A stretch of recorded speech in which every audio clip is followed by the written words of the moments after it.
Dear everyone, welcome again to our discussion table hosted by M2 Advisory with our special guest today, Nina Seredai. Nina Seredai is the owner of Nine Space in Dubai, which is a brand management consultancy firm that focuses on high-end propositions and deliver much more brand management strategies within the UAE and Saudi Arabia. Nina, welcome again. How are you? I'm good. Thank you very much, Marlene, for having me again um, at this roundtable. I'm really looking forward to our discussion. Yes, I would love to have the discussion. Like we mentioned, actually, last discussion we ended saying that we would love to focus more on the finance elements with regards to brand management. I know, for example, you always say you always talk to this CMO, but from my perspective, I think it's very important that we focus on how do we bring this attention to the CFO. So finance today, to me, I would love to approach it more from the aspect from how do we bring this to the attention, to the appropriate attention from for the CFO, so that it's much more. So it's not a subset of marketing, but much more within the strategy of the company. And then the second part, I think, is very much that we need to focus on how brand management is perceived from a financial point of view externally. So that means the market value, that means the market share. So those are the two elements that I would love to cover today. And just I've been delivering for years multi-million euros project program management strategies, from compliance to finance to risk management, also some communication programs.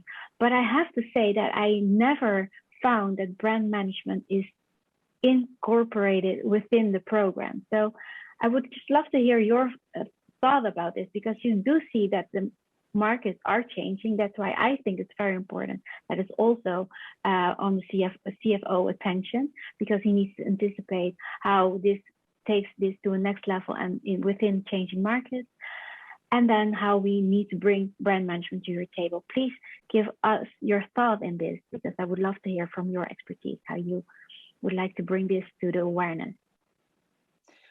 I think you're absolutely right in terms of that this brand and branding or brand development, brand management is something that is not somehow on the CFO table. It's usually, if it comes to their table, it's usually something that is being looked as an expense, and it's something that they would like to get rid of.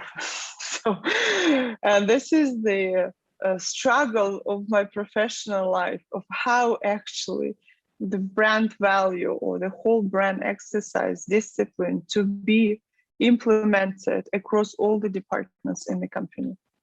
You know, it's this is why the reason actually why I go to my public speaking, why I participate in different podcasts and created my own now, is to bring that awareness to the entrepreneurs and to the corporate world. I think when we talk about really large organization, there is awareness is there. They know the importance of it. They have some metrics that they use to evaluate it. It somehow is there. However, when we look at the larger and the medium size and small companies, that is, that's a different story in most of the cases. And it's still brand management is still just stays within the marketing department. And it's born there and it dies there usually.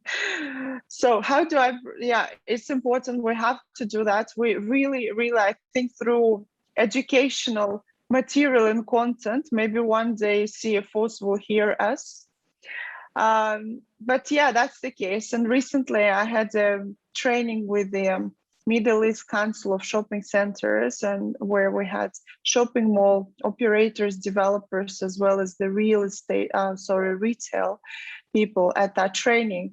And the audience was people from different departments within those organizations. And when I asked them the question, how many of them on daily basis or monthly basis have anything to do with brand, they all said no, apart from the marketing people. And it's quite sad for me to see. So I don't know if I answer the question, but it's a pain, and it's something that is required the attention. Yes, I think you approach it very beautifully, because saying that it's a pain, that is just something that, just from a CFO perspective, it's just the pain is the expense. But the CFO is also responsible for having and delivering a healthy balance sheet and healthy profit and losses. So even though if this is obviously an expense, he still needs to value this as an intangible asset within the balance sheet. So it needs to be presented. And if you look at large corporates, for example, or you take the example for an Apple, this is how they focus in on how the brand is very much valued, and that being perceived by the external customer, and that defines their market share. So if I would say it needs to be brought by the attention, the CFO attention, it needs to be focused on how do you present your intangible assets to have to deliver a healthy and a net profit equal to what is how the brand is being perceived. So taking it back to how do I approach things in life, it all has to do with what is your strategic point of view on this, and what is your strategic roadmap that you take in this. It's just not something that you can take as only marketing, and how do we approach the marketing as price or people or location. It has to do with how do you convert this being an established company, and how do you convert your brand or your product and service, which is perceived as being a brand, to the market, and then deliver a very healthy balance sheet. To me, that should be the discussion with the CFO. Of course, expenses are, we also discussed it in our previous discussion table. It has to do with if face economic downturn, this will be like the most logical expense that you take out of your balance. But people also do that with their expenses as human capital. But if you didn't automate your processes, who is going to deliver your product to your customer? And that is also part of your profit and loss. So I think we need to just see and advocate more on this holistic approach. Brand management is part of your strategy, your strategic goals. And it's absolutely that. And as I tell my clients and potential clients, is that the brands are built from inside, and they should be led by your C-suite. It has to be led by the chairman, by the CEO, by the owner of the company, and all the people at that top executive level. It must be included into your overall organizational strategy or business strategy. It has to be agreed on from all the departments, and we require commitments to that brand journey from all the departments. The way we overcome it in my project is usually as a must, as a requirement at the first level, where we do the research insights and the workshops. We ask all the departments head to be present. And we put it as part of our proposal, as part of our contract, that in order for us to commit and to deliver something valuable to you, we need your participation. And participation should be at that level, number one. And then, of course, with all the research from other departments and all the insights and the data that we require from all the departments. So we put it as part of our contract, as part of our requirements. We also explain in a very simple term that brands, so if we think about orchestra, and we have in the orchestra, you have different musicians who are brilliant with their musical instrument, and you have a conductor, right? That conductor organizes everyone into one beautiful piece that then which is music, that goes then to your audience. That audience fall in love with. So that conductor we can call as a brand management. And it's not him just saying what he wants.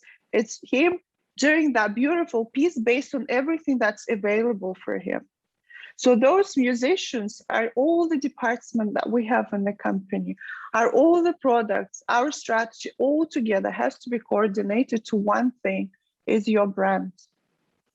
And so we try to teach through our workshops with the clients, bring these simple examples like that to help them understand.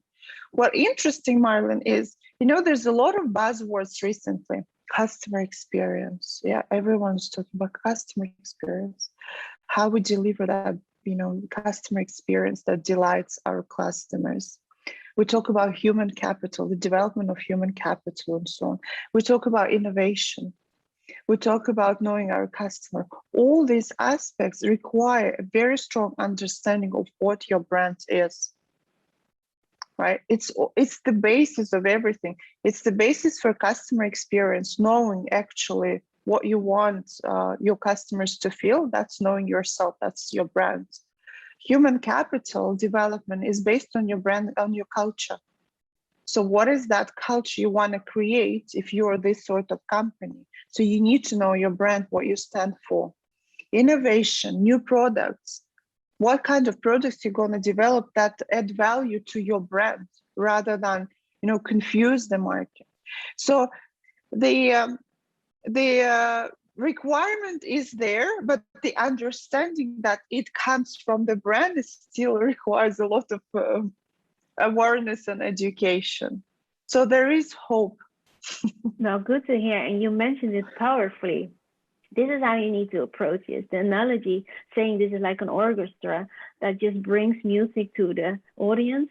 That is how brand management should be perceived. And it's like you said, you have the managing board needs to be, that is the best requirement, that everyone needs to have this on their attention, that everyone needs to have their buy-in so that everyone understands what it is. Because being part of the board, being part of the C-suite means that you're representing the company. And that needs to be cascaded into the organization via culture, via governance, via processes, via procedures. You define this. Obviously, it should be compliant to some extent, but the creative part and the alignment with your strategic goals and the leadership that you're exposing, those are the elements that define how do you present yourself and how do you stay within the market and how do you position yourself within the market. To me, I would call that the company strategy, how to survive over a longer period. But the elements that we need to bring to the table here is how do brand management add more value to this, and how is it perceived by the customer. And I think the best example in this is, and everyone will resonate with this, is how did Apple handle with their net profit of $25 billion. How did they created this environment that everyone understands that Apple is convenience, Apple is aesthetic, Apple is connecting you to the world. But behind that, you have this whole organization that has been finance driven, operational driven, and just bringing products and services to the market. I would love to hear your take about this, how you see that brand as Apple is just how people need to think about their products and services. And then we can talk about how it will be valued within the market. Absolutely. Of course, Apple is one of the best examples that prove that value of brands, the brand management is strategic and essential for the success of the company, especially when you're competing in some kind of, commoditized markets. And that what value do you bring to your customers through your product that they will be ready to pay premium price for it? Not because you said that my price is like that, but they are willingly paying you this money, and they're on top of that, they're your ambassadors. They're waiting in the queues to get your product before it's even hit the market. So that's the beauty, that's the science of brand management, and that's the science of how everything can be aligned to one vision. And if we all absolutely probably agree, is that it's requires very strong leadership and visionary behind it. And we know that great companies set amazing leaders behind them, those who just knew exactly where they were taking the company to. And Apple is one of the, I think, very strong examples. Absolutely everything you've mentioned, Marlene, this is what Apple stands for simplicity, design, aesthetics. They've created the whole community around it. It's you're using Apple. It means you're a creative person. You're an innovator. So you might like it. There's a lot of people who criticize it. They might like it, they might not, they might use it or not. But the fact is the fact. It's one of the richest cash, what's the right word in finance? Cash-based company. So cash valued, I have to use the right terminology here, in the world. So we can't take away that fact from them. And yes, it's based on I'm not saying that it's just purely because they've just followed the brand strategy and that's it. No, of course it's not. It's a different components that made them successful and are making them successful. But knowing who you are, knowing who your customer is, and focusing everything you do to satisfy that customer, delight them, and satisfy their needs and take away their pains is the foundation that makes you then successful. True. And then if you have like very strong financial management or a financial approach in this, and also that gives you, that's the premise for a good trajectory and a successful trajectory, because it also being finance managed. So the focus is on finance, and that is just the difference. If you would just look at how we would approach our marketing, or our market, is you deliver. And I also look at companies at this way. You deliver this whole holistic approach, this comprehensive approach that needs to be brought out from a leadership position. But the foundation, to me, I find is very important, and that is what I advocate, is that it should be financially healthy. Otherwise, you cannot sustain, because you need to deliver again and again, and your operations need to be financed well to also deliver this to the market. And that is what you see with an Apple, for example. So they have a very large and a very healthy own equity. That makes them that people feel also, if you look at from a financial point of view and investment point of view, makes it a very attractive company to be part of or to take share in, because they have a healthy balanced position, and that is how you look at it. And that is the balance. If you just have, if you take the analogy from the orchestra and you have all the great pieces that you bring together. So the delivery, the iPhone, for example, is then the music in this. It's very friendly, useful. People are much willing to pay for the high-end prices.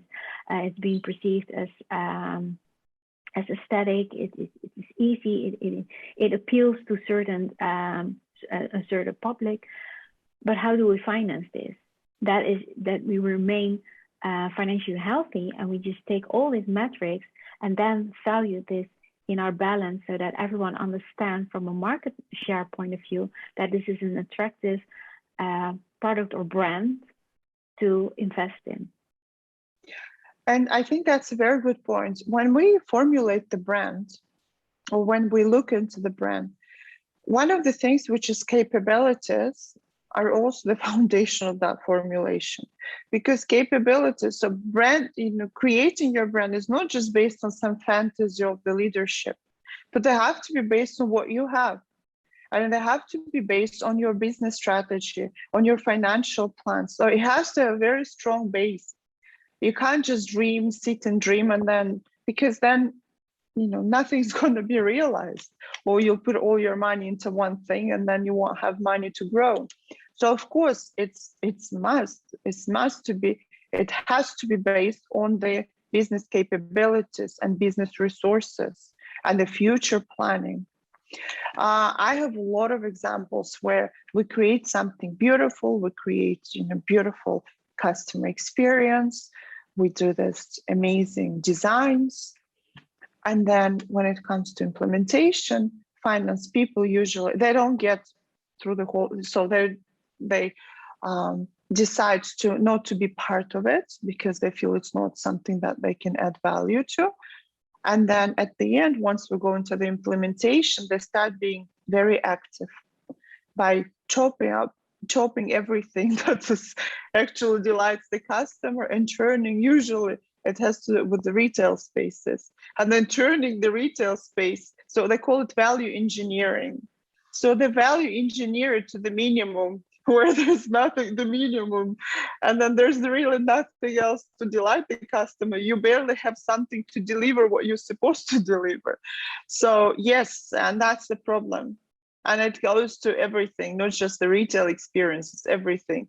Culture tradings, you know, product development, every single thing. Just because it's from the beginning is not being looked by the finance people, by the CFO, by the department, it's not being planned, is not being included into their financial forecasting. You know, they have some numbers that they used from the past. They take it as a marketing budget and some retail, you know, they take it as a marketing budget and maybe retail operations and a retail rollouts, but they don't go further than that. And then usually at every corner, they try to value engineer it. So absolutely, absolutely. Whatever we do has to be based on the proper business consideration. Yes, it's the real struggle though, because it just, finance look at it. It's like you said. I can imagine though that they feel that they cannot add value in the beginning, because that is true. Because they would only look at it, how would it be converted within the KPIs that we need to steer on.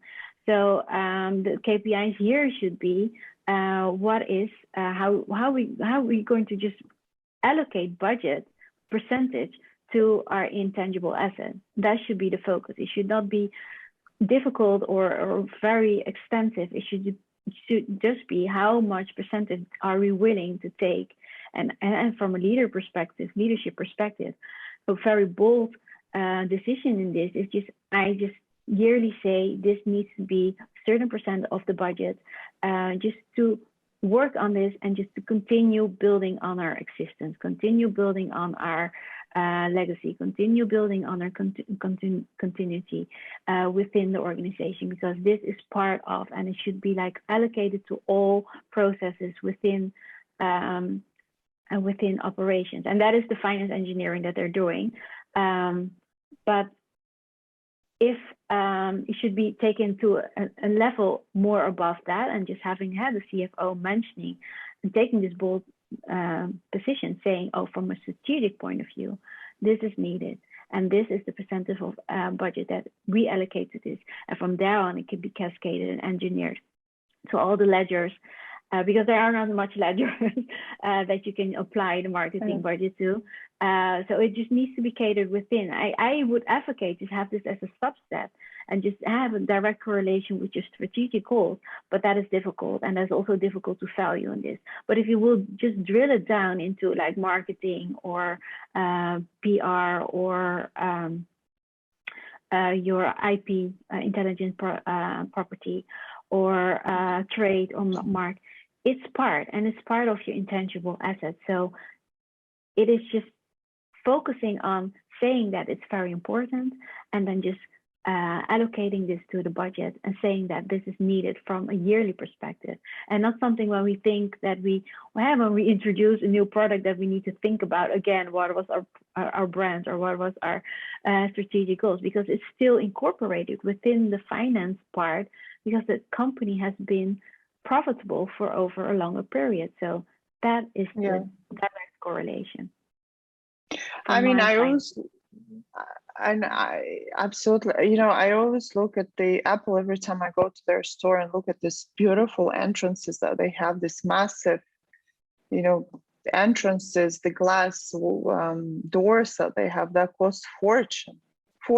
I mean, they probably is the cost of some. Probably it costs the whole store to build if you value engineer it.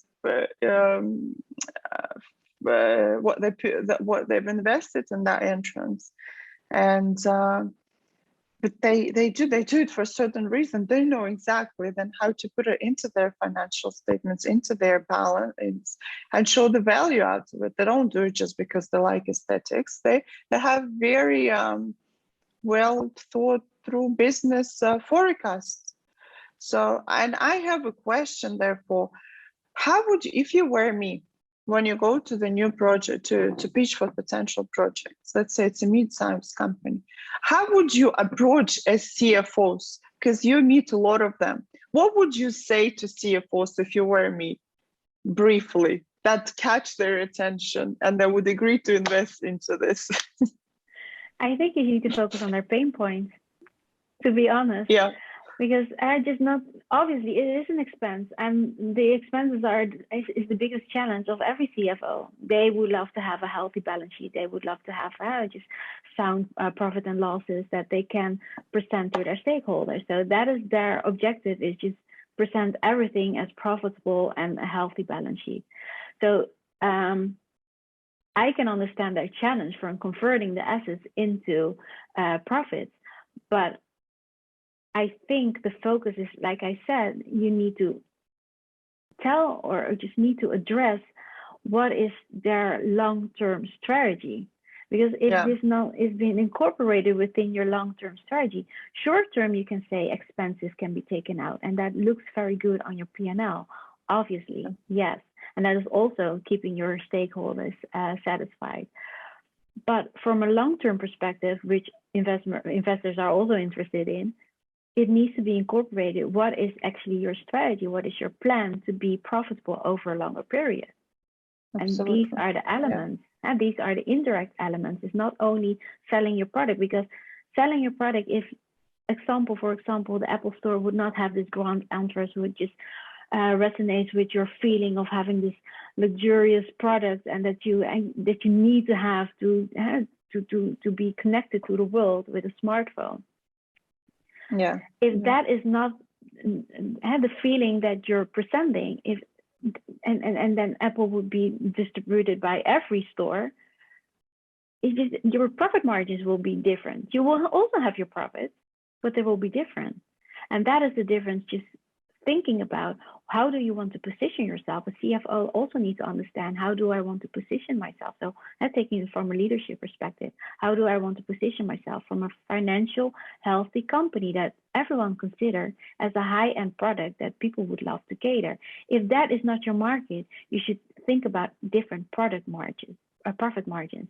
And the difficulty for a finance or a CFO in this is, how do I present the profit margins for a longer term or for a short term? So you need to find the pain point for the CFO in this. How does he want to position himself? To my opinion, all the CFO that I spoke to, they're very, it's also their characteristics, but they're very long-term driven. That's amazing. You're lucky to have those CFOs around you. I think that I have the great clients like that also. They're very visionary, and somehow when it comes to implementation, there's always some pain there. There's always a guy there with a calculator that blocks everything. So what I suggest usually is, we as companies, sometimes we hire people called brand protection companies, that they go around the markets and they confiscate the products to protect your brand from the fake things, the fake products. I think what is required is, inside the company, the same brand protection team that is formed from the different people from different departments, where they do the same thing. They do the same thing internally. It's not, of course, about finding the fake products, but finding the people who harm the value of the brand. That would be so. Internal brand protection teams and brand committees, I think, is one way of dealing with this issue.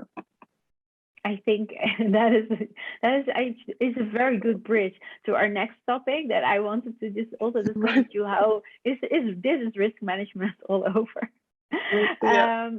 But I just summarizing this, it just, even though there is someone that will not be, or will always feel that they did not have to buy in this.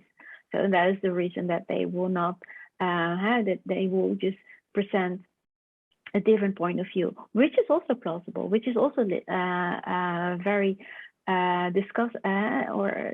disputable, but that is not the case. The case is what is needed for the organization and what is needed for their long-term strategy and what is needed for the perception that people are still being satisfied and still being delivered what they want and what they have, what they pay for. And how do I present that as CFO as a very healthy position that it's make me very attractive to invest in. So keeping a very healthy balance sheet and just being part of this organization. And also from a market value point of view, just blowing up your balance sheet, that is just creating this environment that is healthy, that is cash flow driven, and that is also very protected from just not delivering, because not delivering is your biggest risk in this. And that also impacts your capital. And those are the pain points that the CFO are looking at. So I do understand the difficulties. I do understand the challenge, and for that reason, I think it's good that we have this discussion about this and try to see and focus if we can create this awareness and just continue to create this awareness that it should be, to my opinion, just to summarize everything in this. To my opinion, it starts with leadership. It starts with having your strategic goals aligned with all the operational objectives that you have. And then from a financial point of view in this, how do I present this to such an extent that the market value of our position, of our brand in this, is being perceived and people are willing to invest in this. So I would love to thank you for your contribution in this. And I would love to look forward to our next discussion about how do we implement risk management, or how do we approach this from a risk management point of view. Just keeping brand management still on top of the managing board attention. Thank you, Nina, and I would love to see you next week. Thank you so much, Martin. Thank you very much. I really enjoyed it. Yeah, I had some eureka moments in my head now that I need to write down. So it's great to have this roundtable. It's a great discussion. I learned a lot from them. I refreshed certain things. So I'm really looking forward to our next discussion also. Thank you. Have a great day.